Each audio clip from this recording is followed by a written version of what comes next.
অভিনয় তারকারা পর্দায় হরহামেশাই প্রেমে পড়ছেন, তবে অনেক সময় সেই প্রেম বাস্তবেও ধরা দিচ্ছে। এর উদাহরণ আছে অনেকগুলো। সেই রকম একটি পরিস্থিতির মুখোমুখি হতে হয়েছিল বলিউড অভিনেতা অক্ষয় খান্নাকে। অনেকদিন আগে নো প্রবলেম নামের একটি বলিউড সিনেমায় একসঙ্গে অভিনয় করেন অক্ষয় খান্না ও কঙ্গনা রানাউত। কাছাকাছি হওয়ার পর অক্ষয়ের প্রতি আবেগতাড়িত হয়ে পড়েন কঙ্গনা, দিয়ে বসেন তাকে প্রেমের প্রস্তাব। কিন্তু কঙ্গনার সেই প্রেমের প্রস্তাবে সাড়া দেননি অক্ষয় খান্না। তাতে কঙ্গনাকে হতাশ হতে হয়।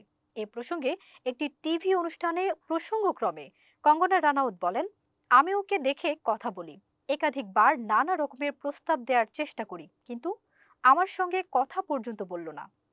অক্ষয় তো অন্য কারোর সঙ্গেই কথা বলল না। যদিও কঙ্গনার প্রেম ভাগ্য একেবারেই ভালো না। ঋত্বিক রোশন, আদিত্য পঞ্চলি সহ একাধিক নায়কের সঙ্গে প্রেমে পড়েন তিনি, কিন্তু একটা প্রেমও স্থায়ী হয়নি। অক্ষয়ও নিজে একাধিকবার জানিয়েছেন তিনি একা ভালো রয়েছেন। এদিকে অক্ষয় খান্নারও চলছে এখন সুসময়। যৌবনে যখন নায়ক চরিত্রে অভিনয় করেছেন, তখন একাধিকবার ছবি করেছেন, প্রশংসিত হয়েছে তার অভিনয়। তবুও কাঙ্ক্ষিত সাফল্য পাওয়া হয়নি তার। সেই সাফল্য যেন কয়েক গুণ বৃদ্ধি পেয়েছে তার কাছে ধরা দিয়েছে ধুরন্ধর ছবির মাধ্যমে। সিনেমাটিতে অক্ষয় খান্না গুরুত্বপূর্ণ একটি চরিত্রে অভিনয় করেছেন।